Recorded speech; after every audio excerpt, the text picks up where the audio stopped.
Good afternoon. My name is Adrian Dix. I'm BC's Minister of Health. To my right is Dr. Bonnie Henry, BC's Provincial Health Officer. This is our COVID-19 briefing for British Columbia for Thursday, May the 13th, 2021. Tomorrow, Friday, we'll be providing a written briefing at around 3 o'clock with relevant information about the COVID-19 pandemic in Britain. As we are in Victoria, in the Legislative Assembly, to be on the territory of the Lekwungen-speaking people of the Songhees and the Esquimalt First Nations, and we're honored to be here on their lands. And with that, it's my honor to introduce Dr. Bonnie Henry. Thank you very much and good afternoon. And I want to start by recognizing that this is the day that starts the end of Ramadan. It's the day about love and peace. And I wish all of my friends and colleagues who celebrate this who celebrate this day an Eid Mubarak. And I know this is the most challenging time both here in BC and around the world. And let's hope we can leave behind these challenging times for next year's celebrations. So today we have 587 new cases of COVID-19 to announce here in British Columbia, including one epidemiologically linked case, to bring our total numbers of people diagnosed with COVID-19 to 137,810. That includes 126 people in the Vancouver Coastal Health Region, 365 in the Fraser Health Region, 21 people who are in the Vancouver Island Health Region, 60 people in the Interior Health Region, and 15 people in Northern Health. We currently have 5,691 active cases across the province, of whom 413 people are in hospital, 141 remain in critical care or ICU. And 130,310 people have recovered from the acute phase of COVID-19.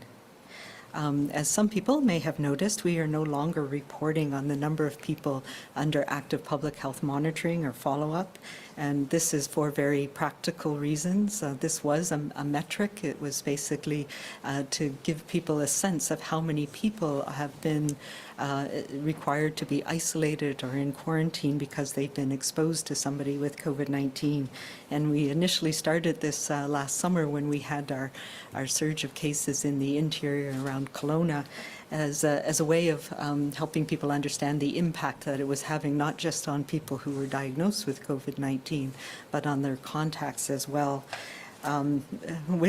This information, however, is based on public health follow-up with every single contact, and that continues. We do case management and contact tracing across the province, and all contacts are followed up on an individual level, but pulling that data together to be able to report on an aggregate level has become more and more challenging. We don't have an IT system that does that automatically, so my colleagues in the health authorities tell me it is very time-consuming and difficult to verify. So rather than provide information that is no longer accurate, particularly as cases had increased over the last little while, and it is something that doesn't affect our day-to-day work in public health. So we've made the decision to stop posting that information because it no longer was accurate enough for that.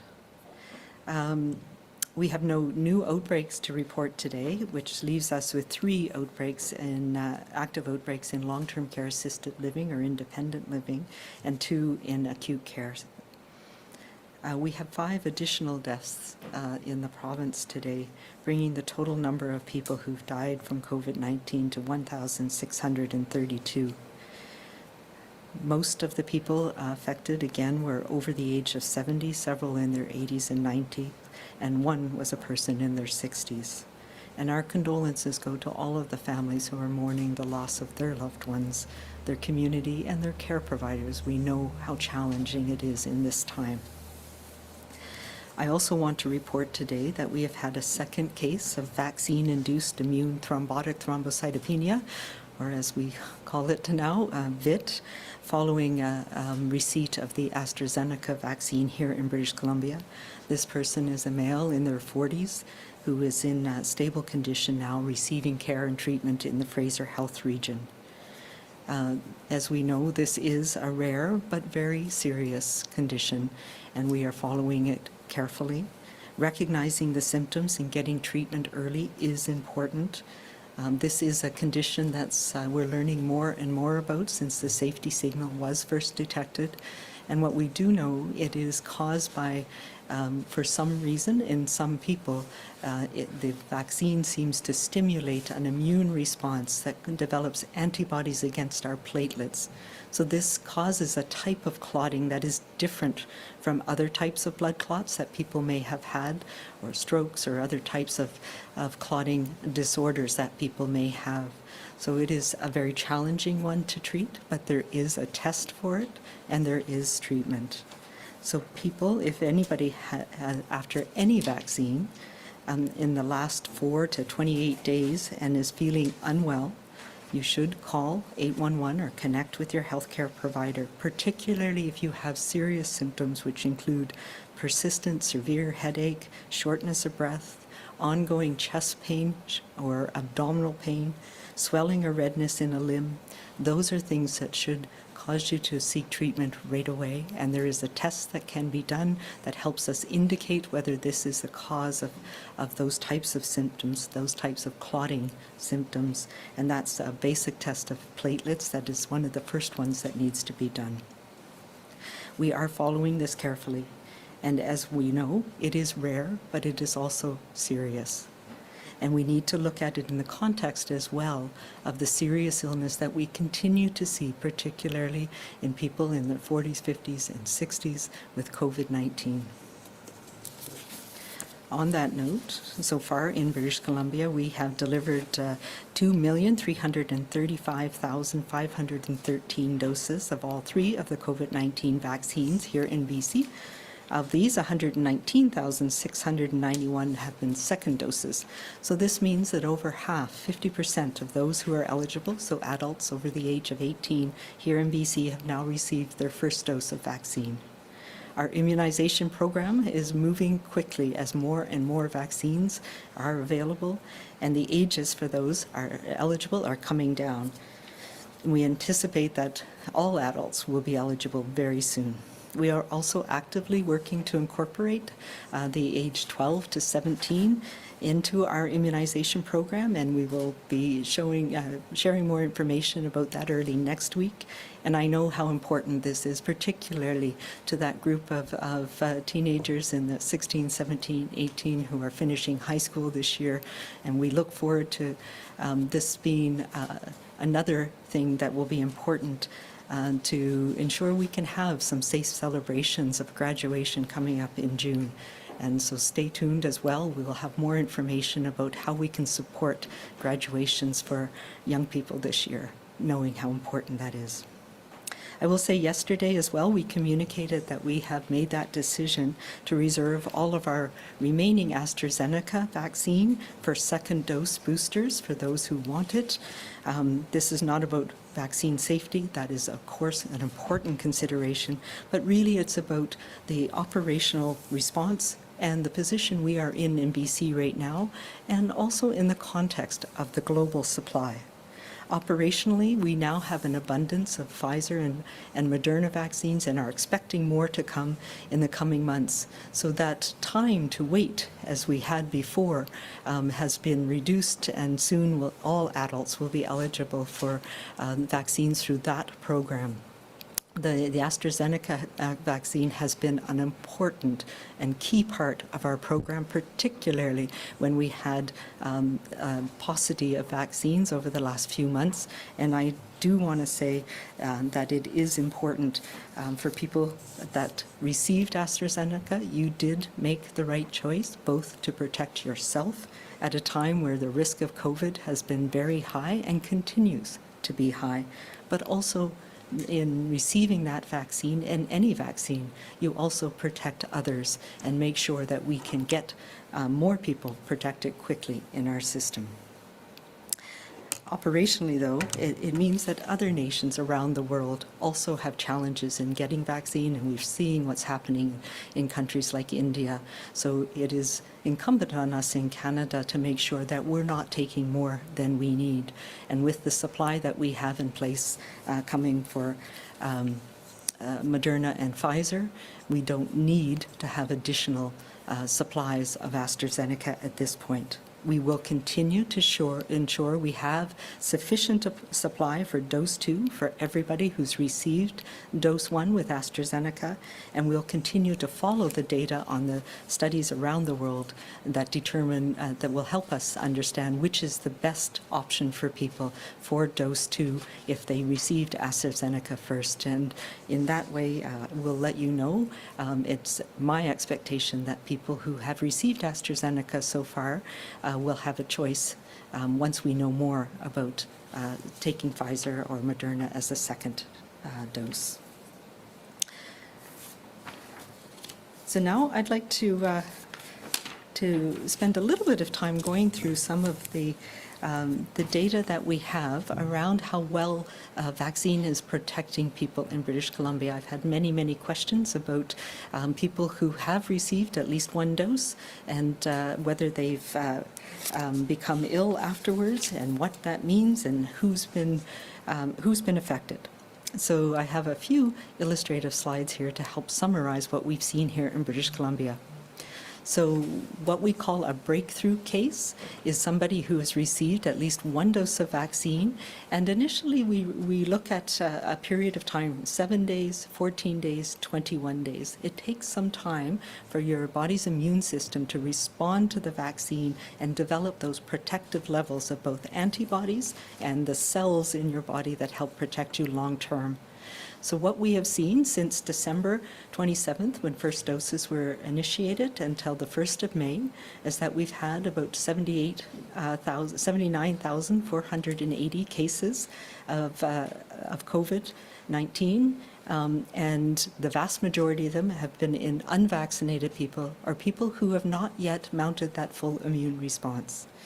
Those who have been vaccinated and at least 3 weeks after their dose 1, we've had 1,340 people who have been affected. That's about 1.7% of the cases. And there's about 120 people who have had 2 doses and have been infected with COVID-19. Of the 1,340, 141 people were hospitalized.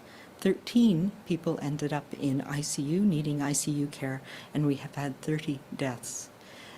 Like what we see with our cases overall, the average age of cases reflects what happens in the community, so where we've been seeing transmission, and the median age is about age 49. The age of people hospitalized goes up, as we know it does for across the board.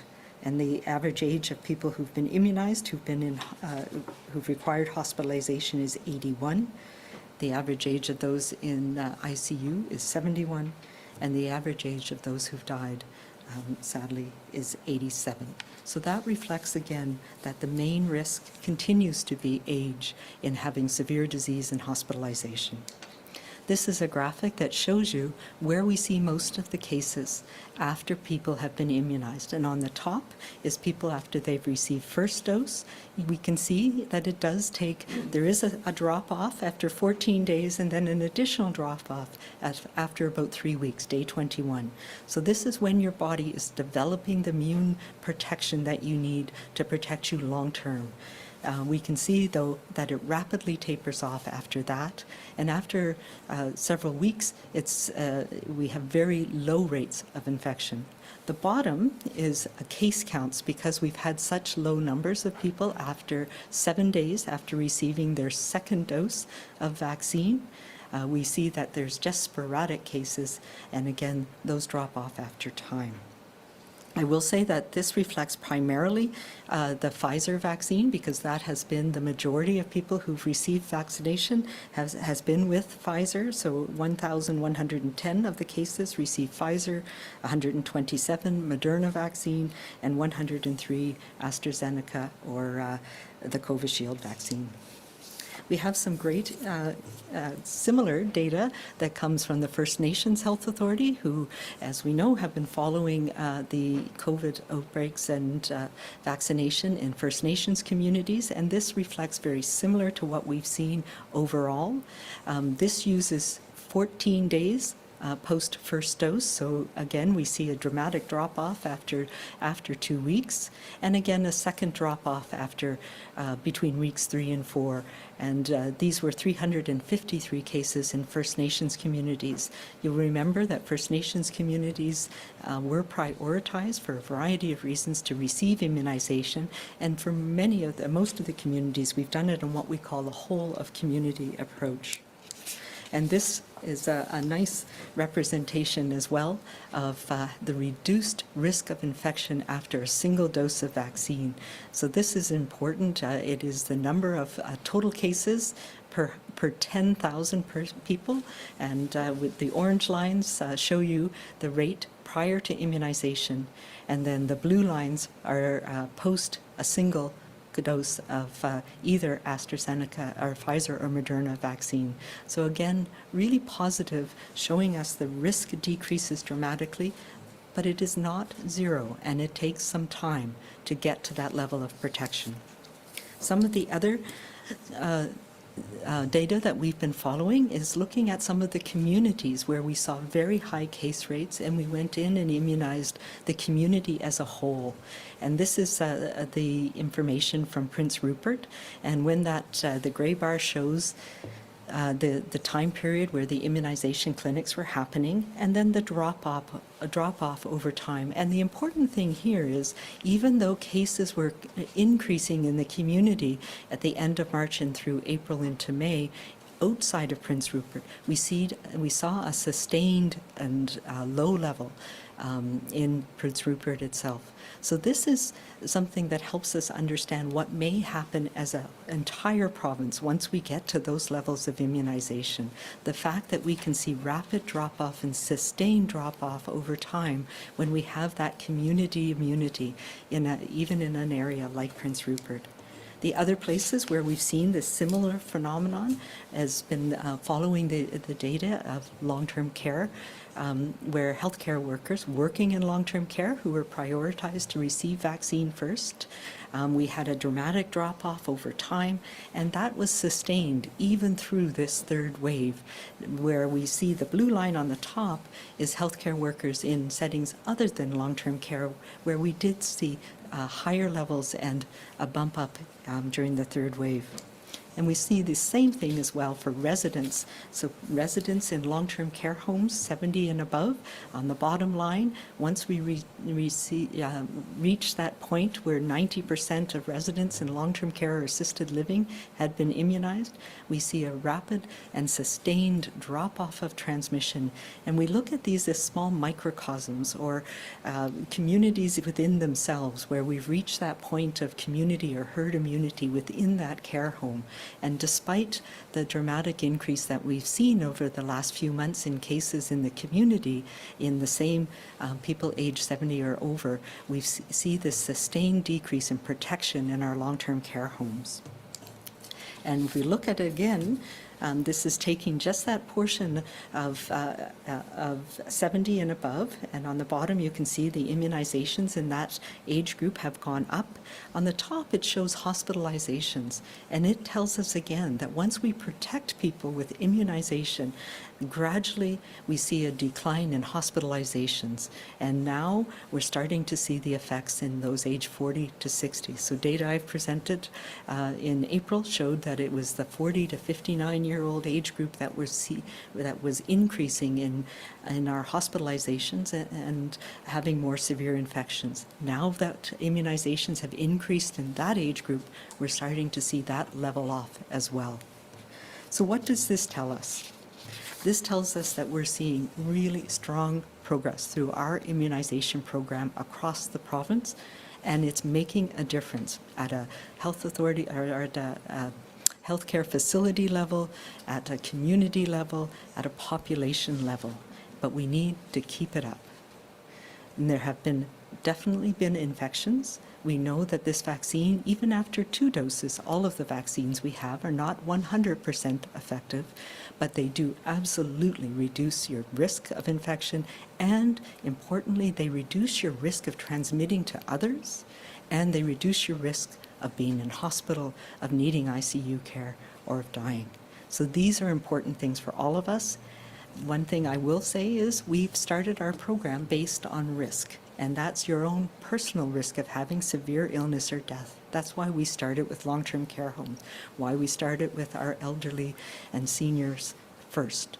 So we expect to see, when more and more people in our community are across the board are immunized and protected, and case rates start to fall, that we will see a rapid drop-off in transmission across the province. So just a final note, we are doing what we call vaccine effectiveness studies, so the detailed studies comparing individuals who are immunized and non-immunized, and the team at the BC CDC, led by Dr. Skavronsky, is pulling that data together. We've now past that period of time for older seniors where we can understand the impact at a community level, and we're working down the age groups as 3 weeks have passed since we've reached the threshold in people aged 60 to 70, for example.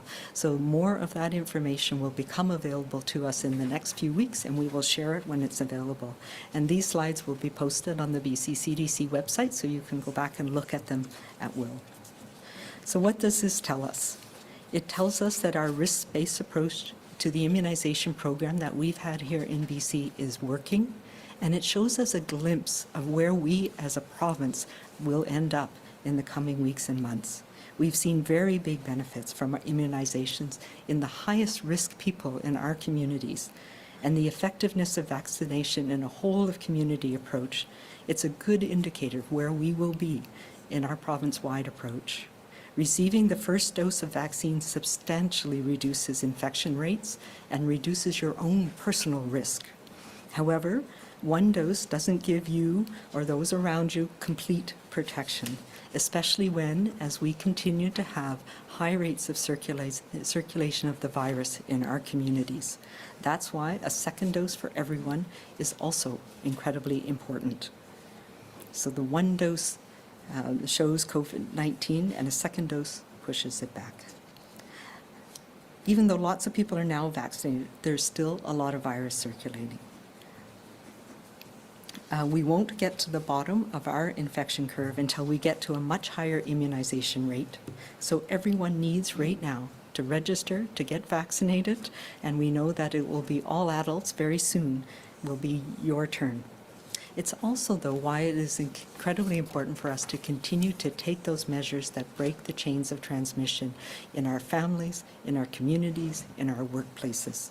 Immunizations are going up, and community transmission is trending down. Those are the things that we need to continue. What we are doing in BC is working.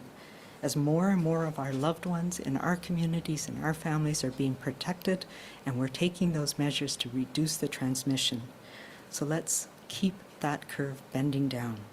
We look to brighter days ahead, but right now we need to hold the line. We need to keep doing what we're doing as we get more and more people protected.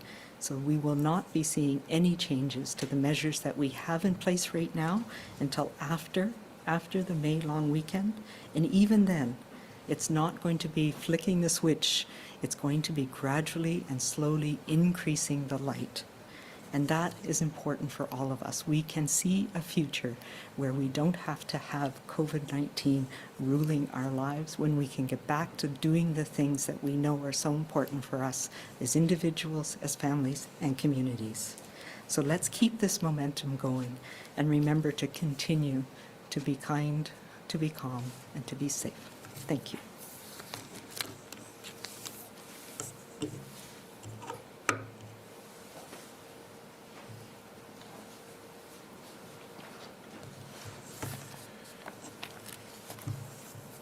Thank you, Dr. Henry. I wanted to start on behalf of the Premier of the government, I think of everyone in BC, to pass on my condolences to those who lost their lives in the last 24 hours, and indeed throughout the pandemic. 1,632 people since the beginning of the pandemic have lost their lives linked to COVID-19, to families, to caregivers, to communities, to friends. These are enormous losses, and we continue because we are limited in the ways we can come together to grieve, limited in that way. And so we all need to, all of us as communities, grieve together and support those families who've lost loved ones in the course of this pandemic.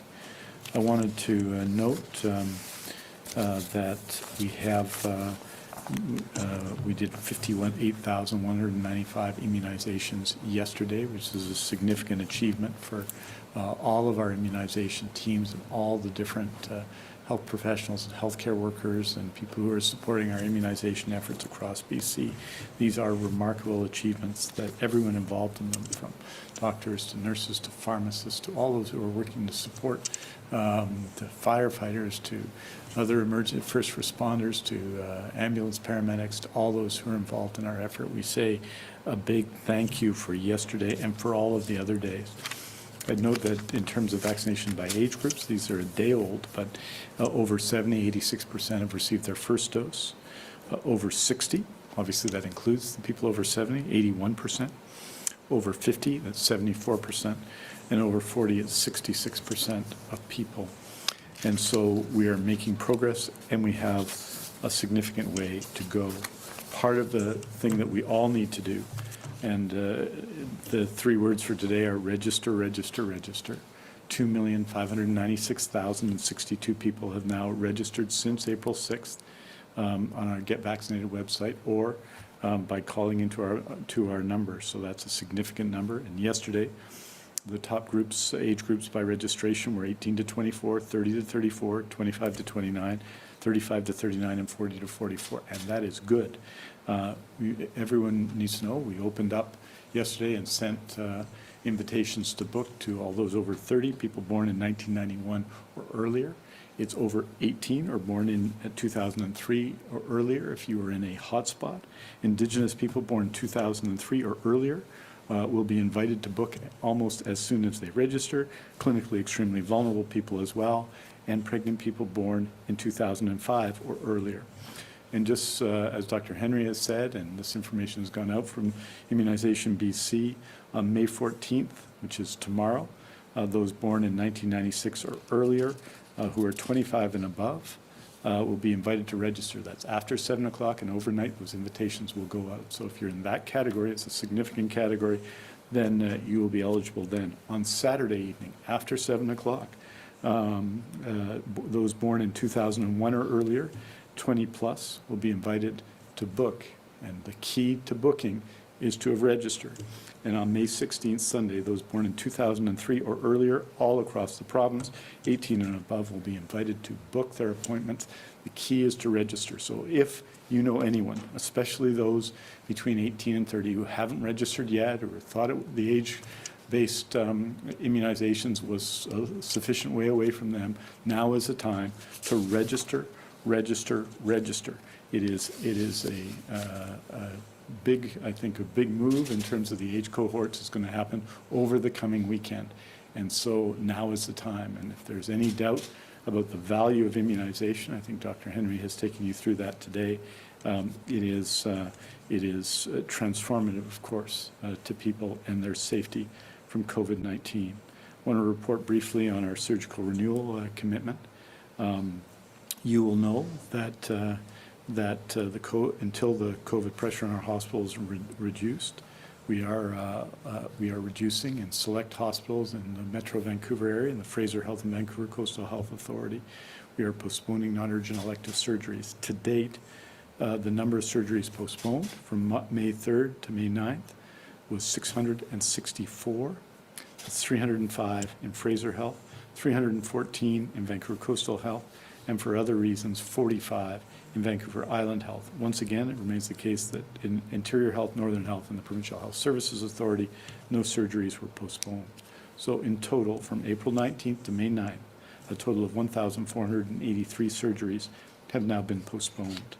In the week April 26th to May 2nd, and health authorities completed 6,664 surgeries, of which 5,274 were scheduled and 1,390 were unscheduled.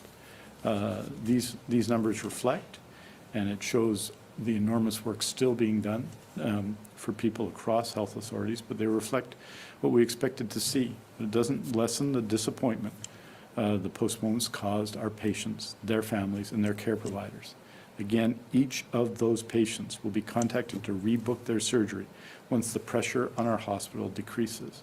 I note in that regard that in terms of base beds, we have about 638 vacant base beds across our system and 3,076 vacant surge and base beds, and in ICU, 76 vacant base beds and 273 vacant base and surge ICU beds or critical care beds. However, we are using surge beds in the Fraser Health Authority and the Vancouver Coastal Health Authority, currently 175 surge beds and 21 critical care beds are being used. And what that says to us is that COVID-19 is still circulating too much in our community. Hospitalizations have come down from the peak in April by about 98, so we're at 413 today in hospitalizations, but that is still way too high. 141 in critical care, still way too high. And the greatest gesture each of us can make in respect of those awaiting surgery, for example, is to get vaccinated. If we have not registered, again, we must register now. And when we're invited to book our shot, we must book right away. We can go to the Get Vaccinated website again, or alternatively, 1-833-838-2323. That's 1-833-838-2323 to take that vital step in making ourselves and our communities safe. Right now, 51.5% of those eligible have had their first shot, and 2.8% have received their second dose.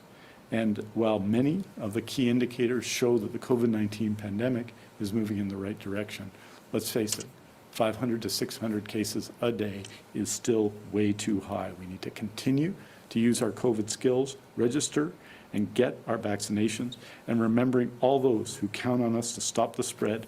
It will make all of the difference. And that difference will be shown in the days and the weeks to come. Aujourd'hui, nous annonçons 587 nouveaux cas qui ont testé positifs pour COVID-19, pour un total de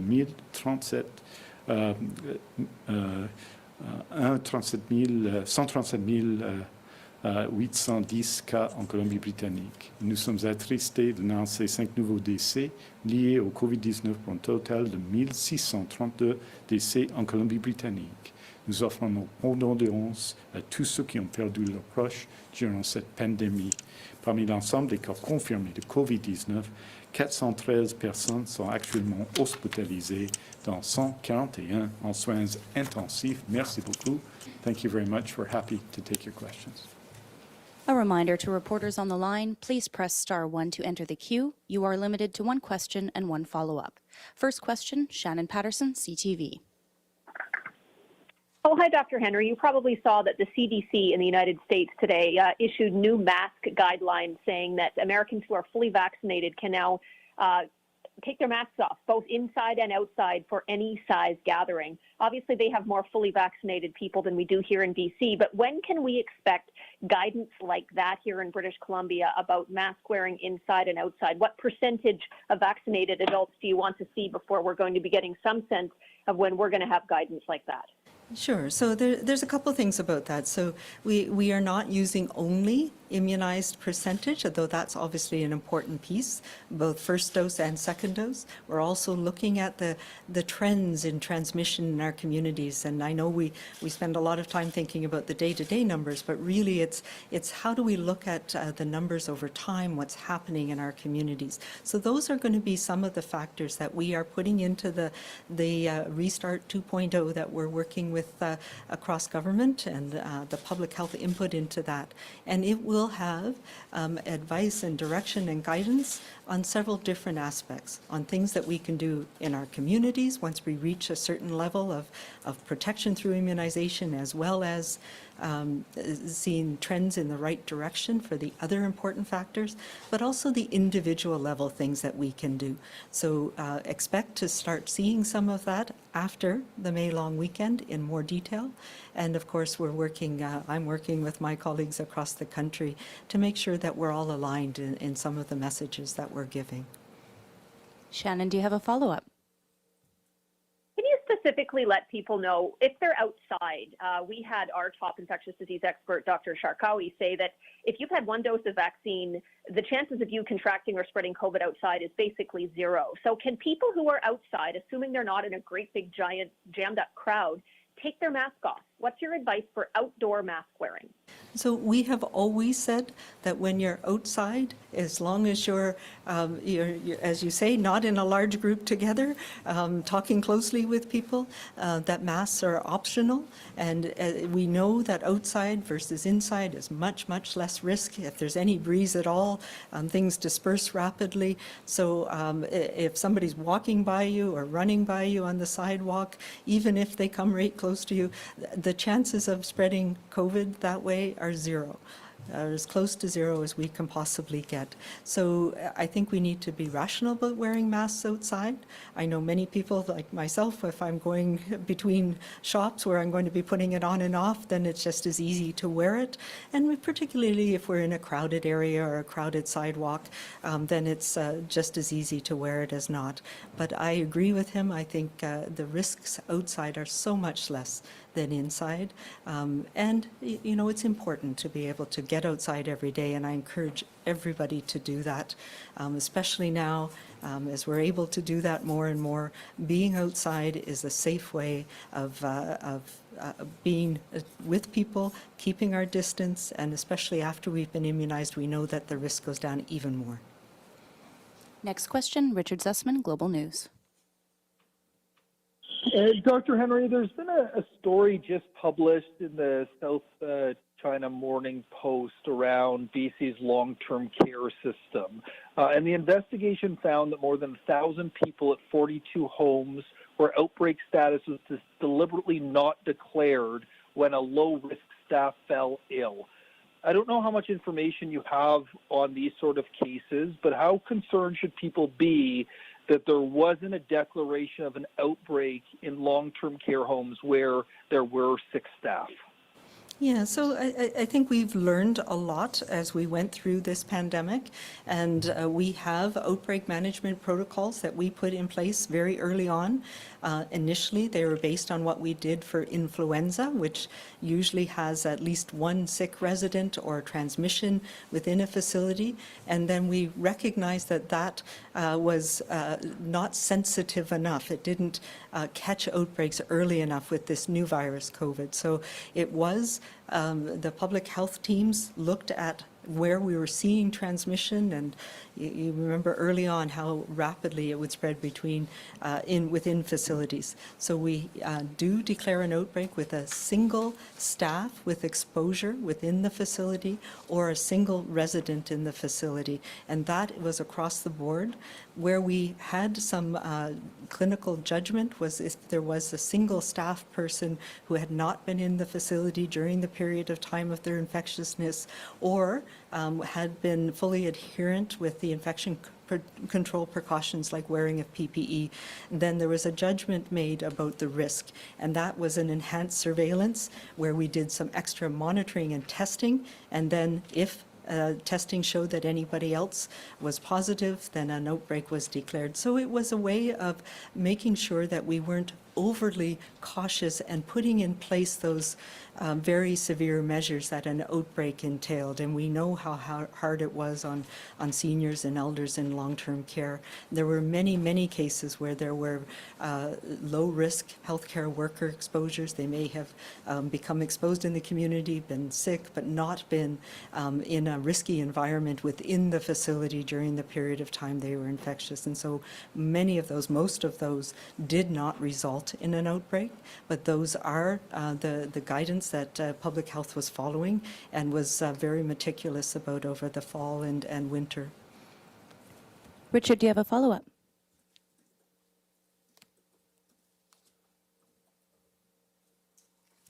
Richard?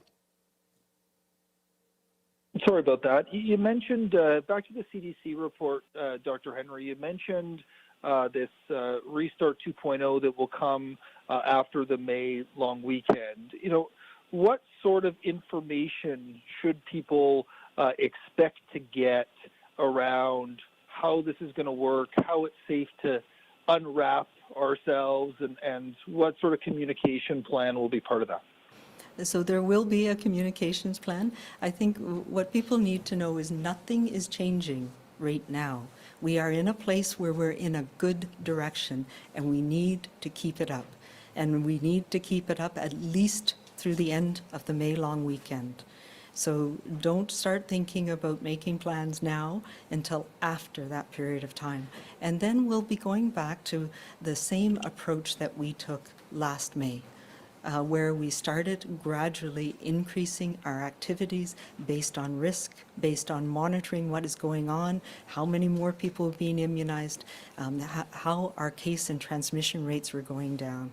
And that will continue through into the summer. I think we can start, if things continue to go in the right direction, then by the time we get to our July long weekend, we should be able to do even more in terms of having small gatherings, in terms of having those events that are so important. And we think back to last summer, how we were able to do that successfully and safely. So people planning weddings and things like that, we still will have the need to be cautious, and through a period of time, make sure that we are keeping the virus down. And then as we move into the fall, if things continue to go the way we expect, and I put these caveats in because we learn all the time. This virus has taught us that we cannot be complacent. We know, I'm watching very carefully what's happening in the UK, and I think that's a very good example for people to think about. Slowly, gradually reopening, getting back to doing the things that we need to do in our lives, and not getting through the pandemic part. Learning how we can safely live with COVID and be able to detect clusters and outbreaks quickly, get back to the public health work that keeps these things controlled, like we do with every other reportable communicable disease, things like influenza, things like measles. So that's the goal, but it's going to be slow and gradual. We have learned that from watching around the world, that if we move too quickly, the virus can take hold again, even when we have immunization to protect us. Next question, Glenn Korstrom, BIV.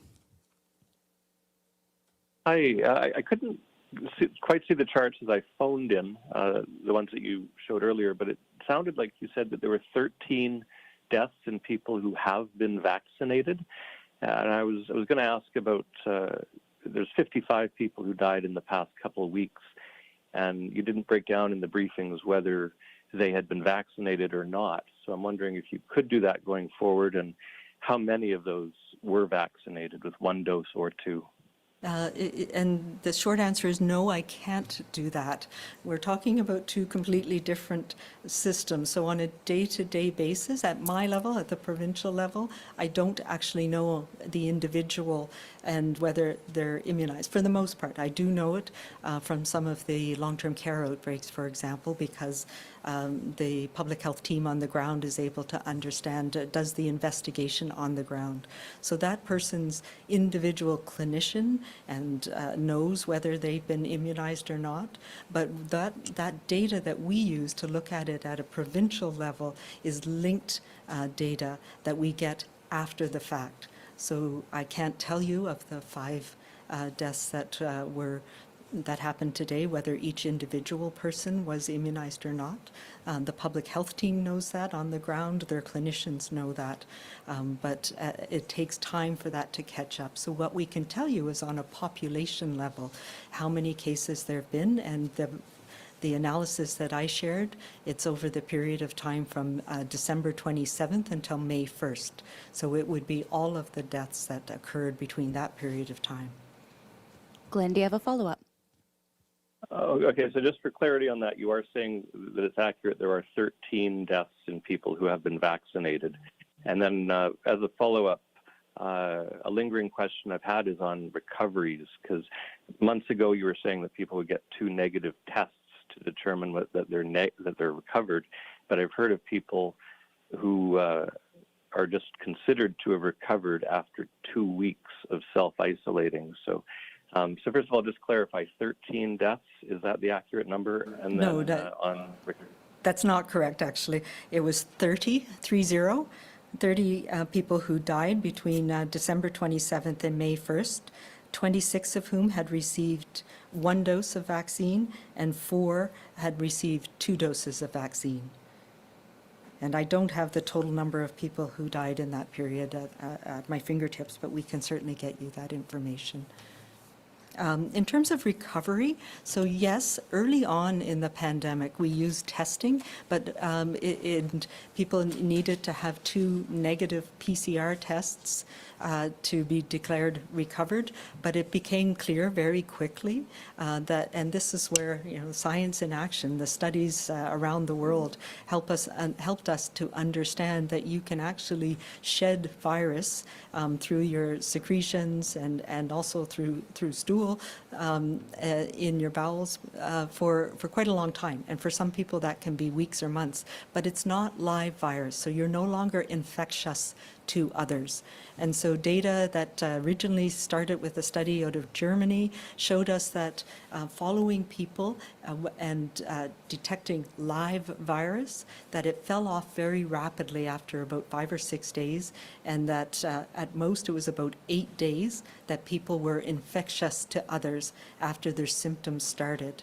And so we've used now 10 days, and this is in use mostly around the world. So after somebody's infectious, their symptoms have started, if they're getting better, and they're, and I say not 100% better because some people have persistent cough for a while, but for the most part, if you're infected, you're at home, after 10 days, you're no longer infectious to others. So that's the end of the isolation period for somebody who has mild disease. It can be quite a bit longer for people with more serious illness, or so if they end up in hospital, it may be longer than that, depending on the course of their illness, or people who have immune suppression who may actually be infectious for longer. So on an individual basis, they may be asked to isolate for a longer period of time. So that's the infectious period from somebody who's infected with the virus. And so we consider somebody recovered from the acute illness once they're past their infectious period. In terms of people who've been exposed, we know the incubation period. So the time from when I've been exposed to the virus to when I can develop symptoms remains about 14 days. So that's why we require close contacts of people or people who've been exposed to isolate or to quarantine for up to 2 weeks for 14 days.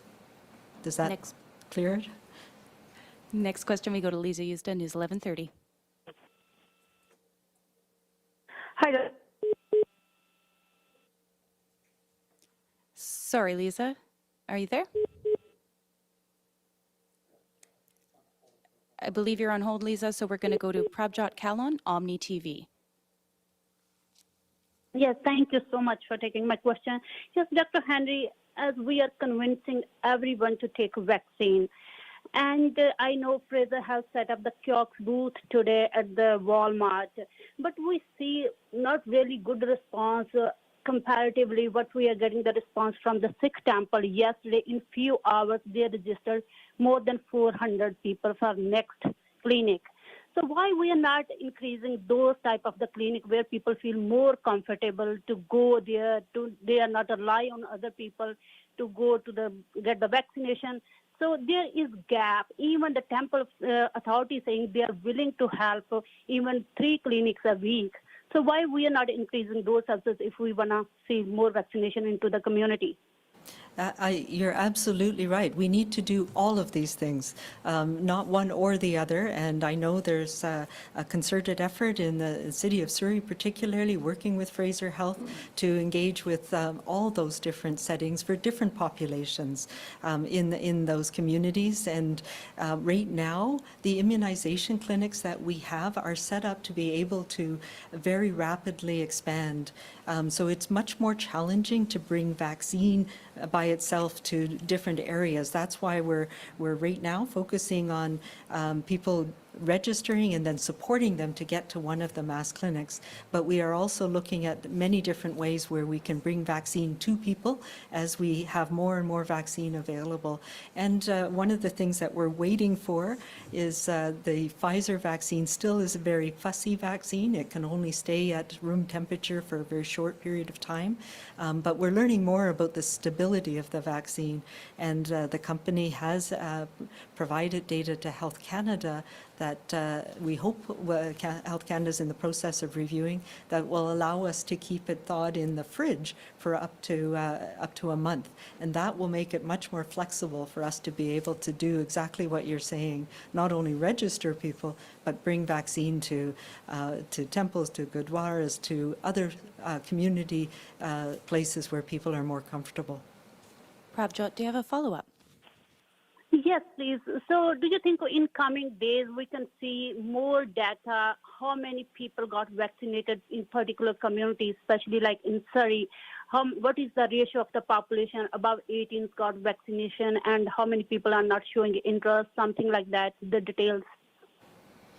Yes, and these are the data that we've posted already. We're working on, and I was hoping to have ready last week, but an interactive platform on our website where you can look at that by community health service area and LHA in most places, but CHSA in some areas, where you can actually look not only at the COVID rates, the immunization rates, but also looking at it by age and age group, because one of the big factors that we know is that the structure of the population is different in different communities. So, for example, in White Rock, there's a much higher proportion of older people. So the immunization rates are higher in that community because older people have been able to receive their vaccines for a longer period of time. We know in some communities the age is much lower, so there's a lot of younger people, and that's the case in many communities in and around Surrey, that the population that's eligible for vaccine is now going down. So we should start to see those increasing quite dramatically. And I think the really important thing is what you say, to watch the data move over time. So where we've seen really good results in some of the communities where we've paid attention to it, and I know some of them are actually in Surrey, for example, where we've seen immunization rates go up really dramatically in the last few weeks as we've been paying more attention to it, as we've had the data really only since the middle of April. So that's really exciting, and it's a way for every community to look at how they're doing compared to the population in their community. And it's a way for us to look at each other and support each other to go and get immunized and to keep our community safe, to know that we can each do our bit in our community to keep it safe. The one other thing I will say about the data is that in smaller communities, there's a lot of fluctuation. We saw that in places like Summerland, for example, where case rates went up really high, but that's just a small number of people because it's a relatively small community. And when people started paying attention to that, of course, it settled back down again. So there's lots of things in the data that qualify what it actually tells us, but I think these are really great things. And going forward, we will be able to look by community and see how we're doing and know that it makes a difference for each of us to get immunized in our community. Did you want to say something about Surrey in particular? Just to express my appreciation to many gurdwaras, many mosques, other organizations in Surrey who are supporting the effort there. As you know, by local health area, Surrey is more vaccinated than average, but when you look at different neighborhoods in Surrey, the level of immunization varies. But there has been an enormous effort, and that effort is going to continue to grow.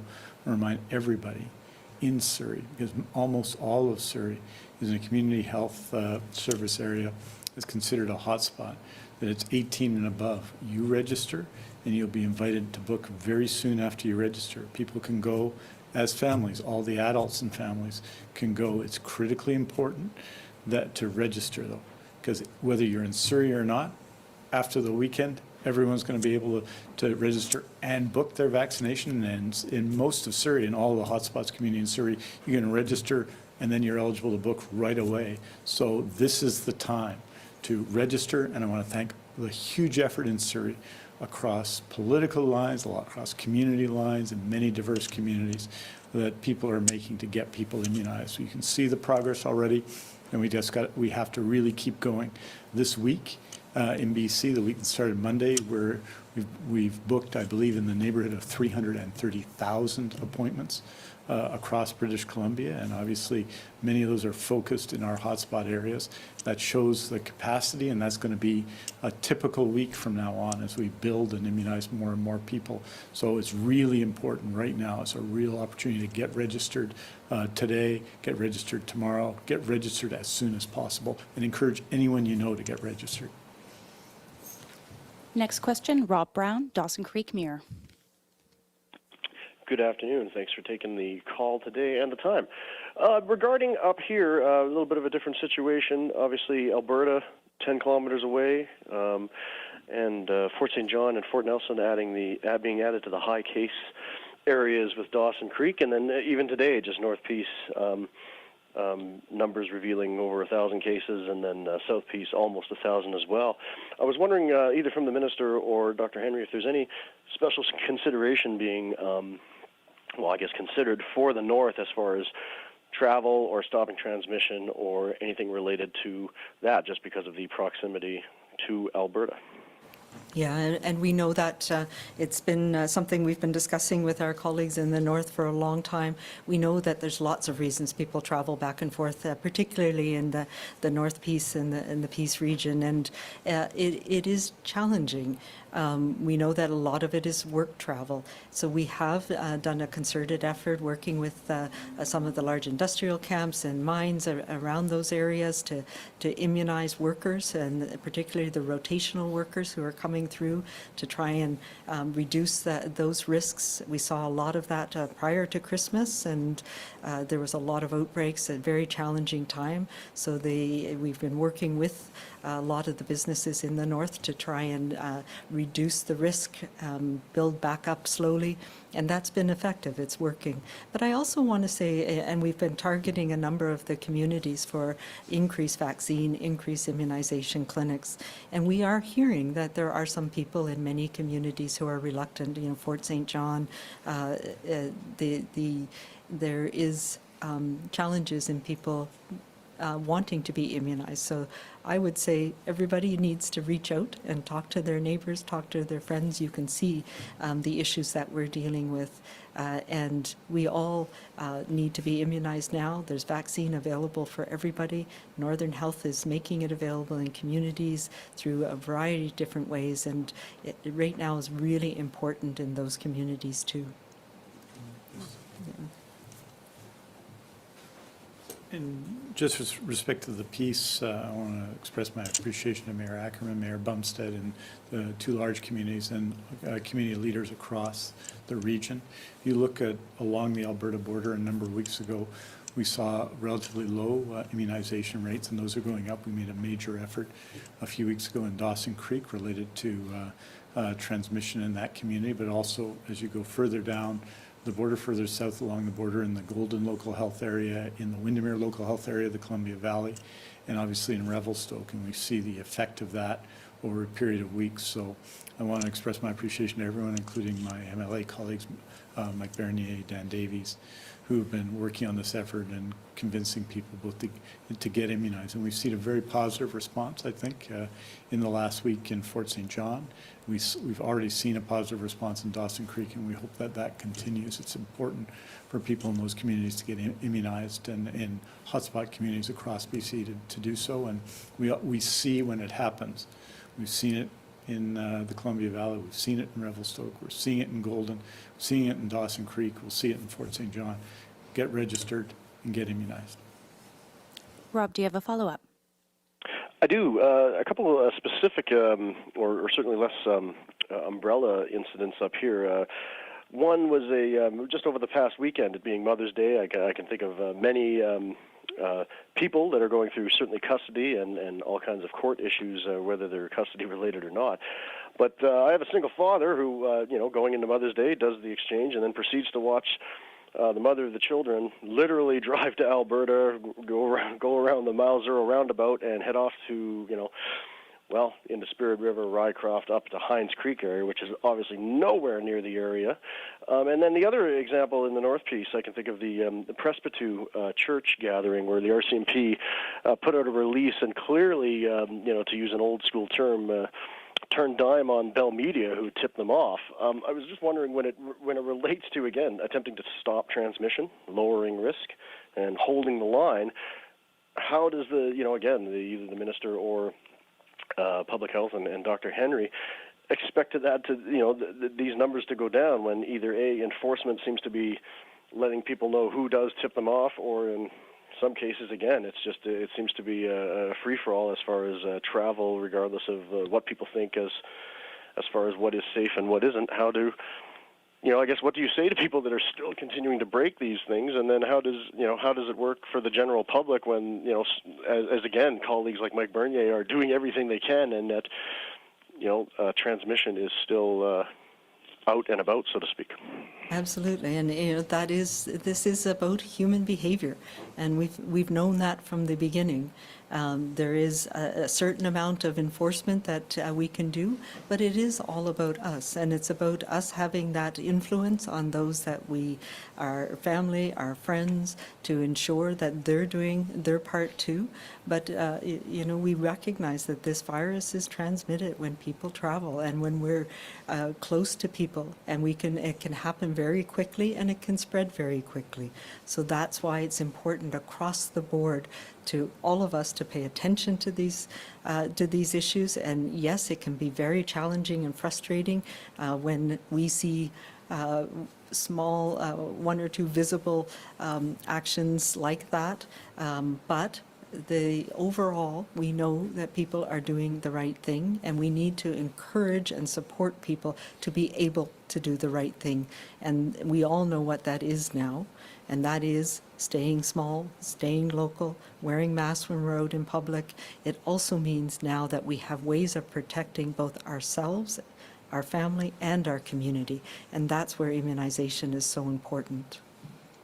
We have time for one more question. For everyone listening, Dr. Henry and Minister Dix will release a statement this afternoon with the latest information on cases, hospitalizations, and outbreaks, which you can find at news.gov.bc.ca. Last question goes to Tanya Fletcher, CBC.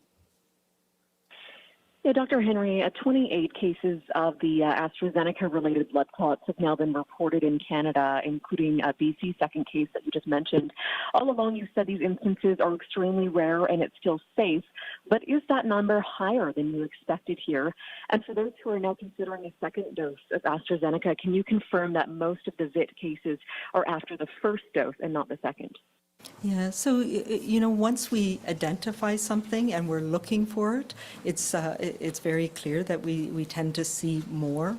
And in one way, we put out that word across Canada, so it is important that people, if they have the symptoms, that they get assessed and treated, and we've put the word out to clinicians as well. So in some ways, that's a good thing. It's not above what could be expected, what we've seen in other places, and it is an important safety signal, but we also have to put it in the context of what we're seeing in terms of cases and risk of COVID in our communities too, which we know are affecting all ages of people, which we know are more likely to cause hospitalization, severe injury, blood clots, different types of blood clots, but certainly we know especially young people are having severe disease with COVID-19. So the risk-benefit profile changes as cases start to come down and as more people are protected with immunization, and that's something we've seen in the UK, we've seen here as well. But we also know, as you say, that so far it appears the risk is much less with dose 2.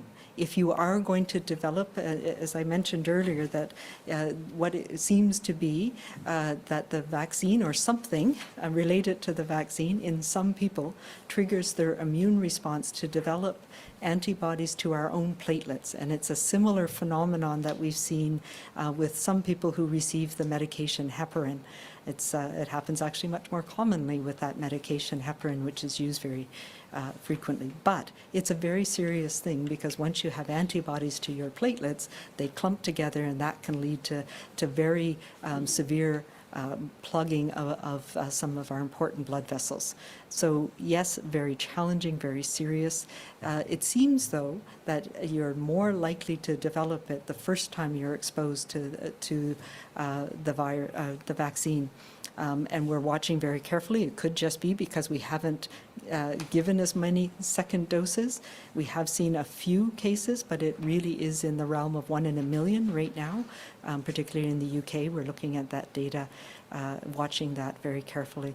And I will say, if we look at other countries who are using AstraZeneca quite widely, Germany right now is using it, and it really is that risk-benefit on an individual level. So here in Canada, we have the benefit now of having other alternatives for people, and there's no longer that wait that you need to have to receive the Pfizer or Moderna vaccines. So individuals can make that decision whether they want to receive AstraZeneca or the Pfizer Moderna vaccines now. And we want to make sure that we're because we have those choices, that we're not receiving more of the AstraZeneca vaccine than people want to take, because we know globally there's a need for immunization for protection in many other countries as well. Tanya, do you have a follow-up? Yes, please. And if we could get an answer to both questions in French, that would be great. Is BC planning any immunization incentives? This is becoming more common in the U.S., where people are being offered things like free sports tickets.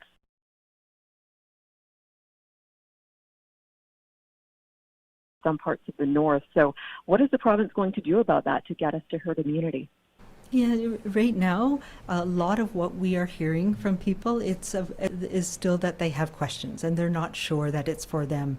And really what we are hearing as we move more and more, and it's more and more available to people, that acceptance, people are getting their questions answered, and that acceptance is going up. And we are working right now at the community level to help people understand the vaccine, what's available to them, make it accessible so there's no barriers for them being able to get the vaccine. And that is where we're seeing good uptake across the board. So we do need to work with community groups, with leaders in the community, for those communities where vaccine is not as commonly accepted. Right now, we're not considering incentives, but that's something that is always in there. I more think that when we see how much benefit there is and how it can protect not just us, but our families, our loved ones, our people at home, that people do recognize that that's a positive benefit. I think, what do they use it? A positive externality, as they say in the economics world, and that does appeal to many of us. And I know many young people in my life tell me that they are going to be vaccinated also because they want to get their life back, and that is an incentive for all of us. We can see how effective it is in other communities around the world, and some of the data I presented today. When we get enough people protected and we get our transmission down, that's when we can get back to those important things that we want in our life. And we can't underestimate that as an incentive for all of us for getting through this pandemic.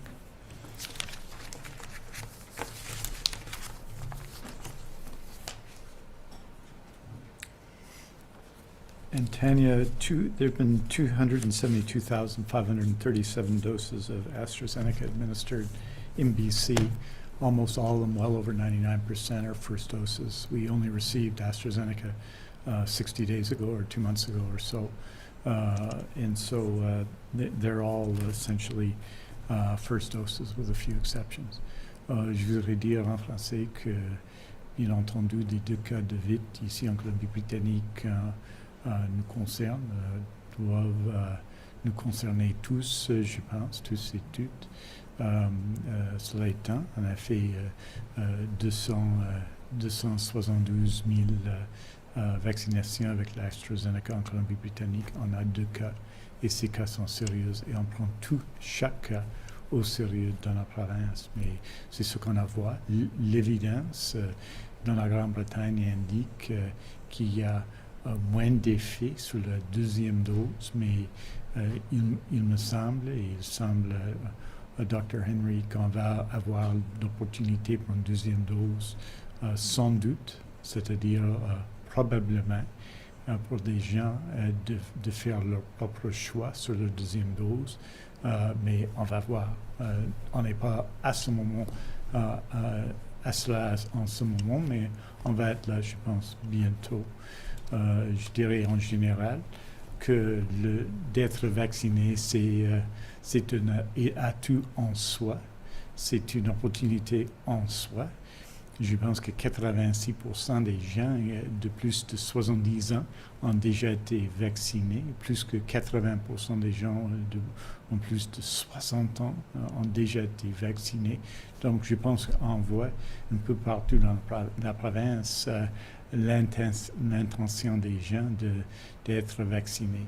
Mais il faut continuer à faire notre campagne publique sur cette question et je pense qu'on va avoir des réussites, mais je ne pense pas qu'il faut donner plus aux gens. Je pense que le fait d'être vacciné, c'est déjà beaucoup et j'espère on a vu cela depuis une semaine où on a augmenté le nombre d'inscriptions dans notre système par 600 000 personnes, qui a beaucoup d'inspiration un peu partout dans la province et je m'en réjouis. Thank you very much. Merci beaucoup. We'll see you on Monday.